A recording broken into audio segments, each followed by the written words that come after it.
প্রিয় দর্শক, আমি যদি বলি যে আমরা এই অন্তর্বর্তী সরকার এর নামে একটা ম্যাজিশিয়ান সরকার পেয়েছি, নিশ্চয়ই আপনারা ঠিক একটু খুশি হবেন না, অথবা বুঝতে চাইবেন কেন এই কথা আমি বললাম। ধরা যাক, একটা কথা আমি বলি আপনাকে। আমি আপনাকে বললাম যে এই শীতের দিনে আপনার গোসলের পানিতে আমি আরো অতিরিক্ত কিছু বরফ মিলিয়ে দিয়েছি, কিন্তু এতে আপনার কোনো সমস্যা হবে না। আপনি কি এটা বিশ্বাস করবেন? অথবা যদি উল্টোভাবে বলি যে আমি আপনার বাজারে যখন আপনি যাবেন, বাজারে প্রত্যেকটা জিনিসপত্রের দাম আগের চেয়ে একটু একটু করে বেড়ে যাবে। একটা দুটো জিনিসপত্রের দাম না, প্রায় শতাধিক জিনিসপত্রের দাম বেড়ে যাবে। আপনি যে সেবাটা নেবেন, যেমন টেলিফোন কথা বলবেন, এটা একটা সেবা, তো এই সেবায় আগে যা বিল দিতেন তার চেয়ে আপনি বেশি বিল দিবেন। প্রত্যেকটা ক্ষেত্রে আপনার ব্যয় বেড়ে যাবে, কিন্তু আপনার কোনো সমস্যা হবে না। আপনি বিশ্বাস করবেন? যদি কোনো দায়িত্ববান লোক বলে, আমি যদি বলি আমাকে আপনি বলবেন দূর দূর বলে তাড়িয়ে দেবেন, যে বেটা তুই কি বুঝস, তুই যেটা মূর্খ। কিন্তু আমি তো দায়িত্ববান ব্যক্তি, আমি একটা ক্ষুদ্র মানুষ, তাই না? যদি কোনো দায়িত্ববান ব্যক্তি, যাকে আমরা টাকা পয়সা দিয়ে, বেতন দিয়ে, উচ্চ বেতন দিয়ে একটা উচ্চ গুরুত্বপূর্ণ পদে বসিয়েছি, সেই লোক যখন এই কথা বলবে, তখন তাকে আপনি কি বলবেন? বলবেন ভাই এটা আসলে একজন জাদুকর, সে একজন ম্যাজিশিয়ান। এরকম একটা ম্যাজিশিয়ান সরকার আমরা মনে হয় পেয়েছি এবার।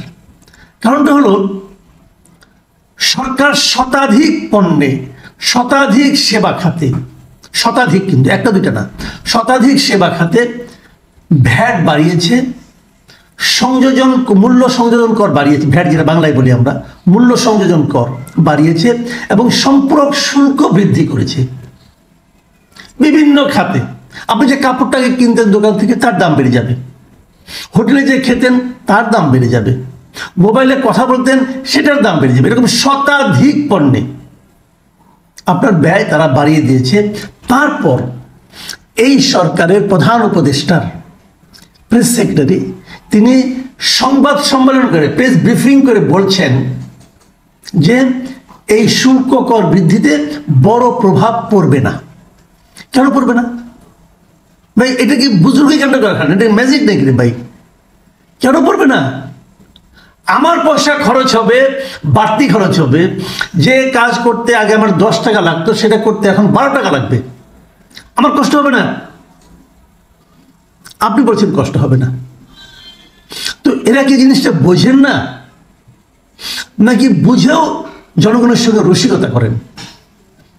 অথবা হতে পারে যে পরিমাণ ব্যয় বাড়বে, উনি ধরেন আপনার 2-3 লাখ টাকা ইনকাম করেন, সরকার তাকে 1.5-2 লাখ টাকা দেয় বেতন। আমার হিসাবে প্রায় 2 লাখ টাকার কাছাকাছি উনি পান, মানে বেতন ভাতা এবং সুযোগ সুবিধা মিলে। তো ওনার কাছে কিন্তু মানে আপনার 5,000 টাকা বাড়লে তেমন কোনো ক্ষতি নেই, উনি ওদের টের পাবেন না। কিন্তু এই দেশের সবাইকে কি ওনার সমান বেতনধারী বলে মনে করেন? আপনি আপনার হাতের কাছে গুনে দেখেন তো, আপনার পরিচিত লোকের মধ্যে দেখেন তো, যারা বেসরকারি চাকরি করেন, তারা কত টাকা বেতন পান, ওদের সংসার চালাতে কত টাকা লাগে। সেখানে যদি বাড়তি আরো 6,000, 10,000 টাকা যুক্ত হয়, তো উনি কি এটা পাবেন, চালাতে পারবেন? ওনার এই টাকাটা কোথেকে আসবে? ওনার অফিস ওনার বেতন বাড়াবে?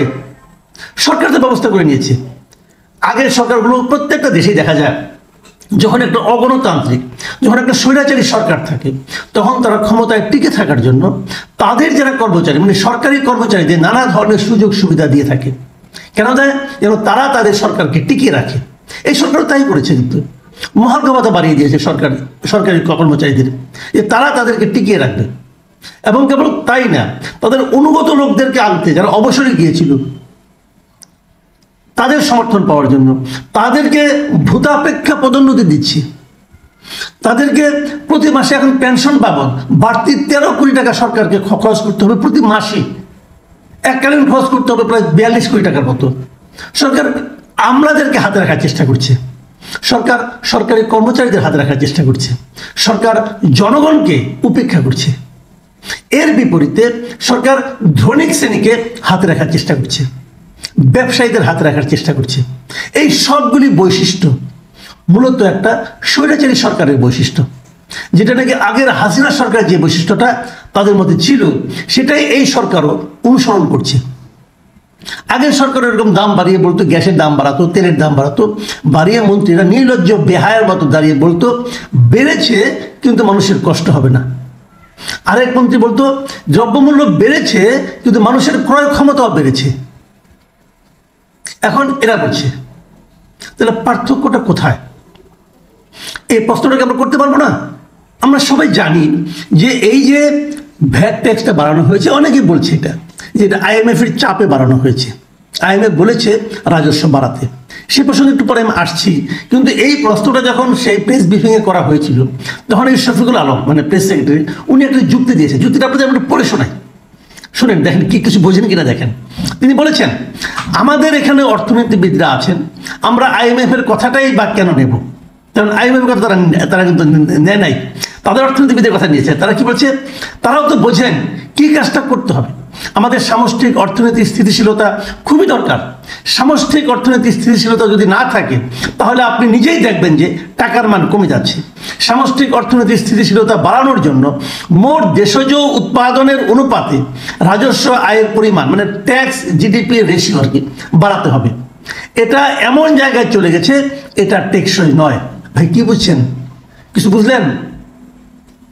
ওনার কথা কিন্তু ঠিকই আছে, আমি অস্বীকার করছি না, কিন্তু আপনি কি কিছু বুঝতে পারছেন? আমি অত ভালোভাবে বুঝি নাই। কারণটা হলো উনি বইয়ের ভাষায় কথা বলছেন। যখন মানুষের যুক্তি কমে যায়, লজিক কমে যায়, যখন মানুষের লজিকগুলো বাস্তবতার সঙ্গে সঙ্গতিপূর্ণ না হয়, তখন মানুষ এরকম বইয়ের ভাষায় মুখস্থ কথা বলে। ট্যাক্স এবং জিডিপির রেশিও বাড়াতে হবে, এটা আমরাও বুঝি, সবাই বুঝি, যে কোনো সুস্থ অর্থনীতির জন্য এটা বুঝে। এখন ট্যাক্স বাড়ানোর জন্য আপনি সাধারণ জনগণের উপর চাপ দিচ্ছেন কেন? ট্যাক্স বাড়ানোর আর কি কোনো পথ নেই? IMF কি বলে দিয়েছে যে তোমরা পরোক্ষ কর বাড়াও? বলে দিয়েছে জনগণের কাছ থেকে, এই গরিব মানুষের কাছ থেকে এইভাবে ট্যাক্স বাড়াই নাও তোমরা? এটা বলেছে? আপনাকে ট্যাক্স বাড়াতে বলেছে, আপনি ট্যাক্স বাড়ান। ট্যাক্স যতটুকু ধনীরা যতটুকু ট্যাক্স দেওয়ার কথা, প্রত্যক্ষ যে করটা আছে, ধনীরা যদি কর দেয়, ধরেন আমি উদাহরণ দিয়ে বলি, যেমন বসুন্ধরা গ্রুপ, ওনারা যে ট্যাক্সটা দেন, আপনি যদি ওনাদের কাছ থেকে সঠিক ট্যাক্সটা সঠিক মাত্রায় আদায় করতে পারেন, তাহলে যে টাকাটা পাবেন ওই টাকাটা নেওয়ার জন্য আপনাকে কিন্তু কমপক্ষে মানে 50 লাখ লোকের উপর পরোক্ষ কর বসাতে হবে।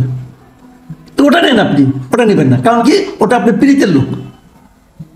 সোজা হিসাব রে ভাই। বড় বড় ব্যবসায়ীদের মধ্যে আপনি কোনো হাত দেবেন না। বড় বড় ব্যবসায়ীদের আইনে আপনি আপনার উপদেষ্টা বানাবেন,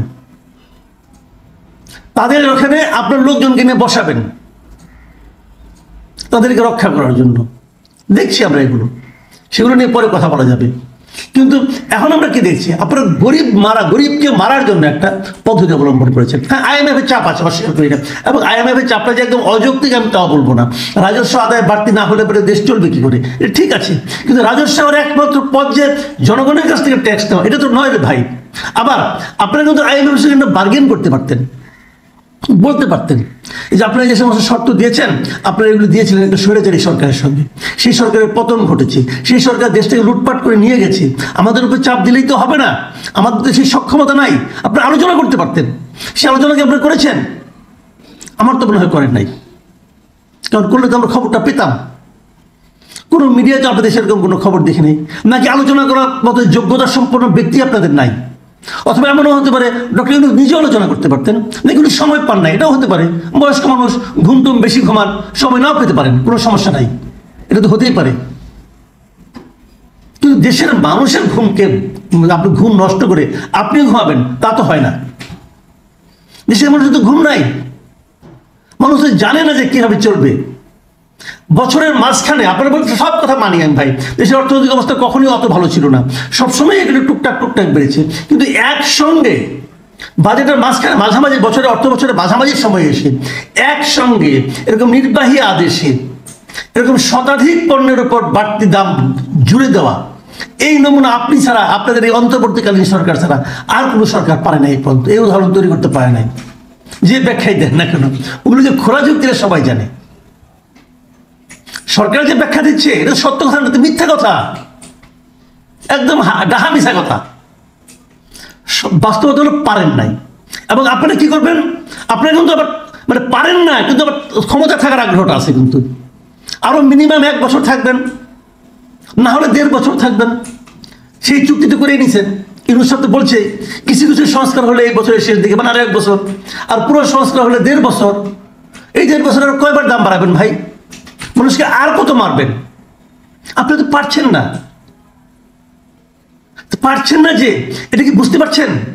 এটা তো বুঝতেও পারছেন না ভাই। আপনি যত সংস্কার করেন, মানুষকে যে জিজ্ঞাসা করেন না, একটা গরিব মানুষকে জিজ্ঞাসা করেন, সবজিওয়ালাকে জিজ্ঞাসা করেন, আমরা অনেক সংস্কার করব, মানুষ বলবে কি ভাই সবই করেন, দাম কি কমবে?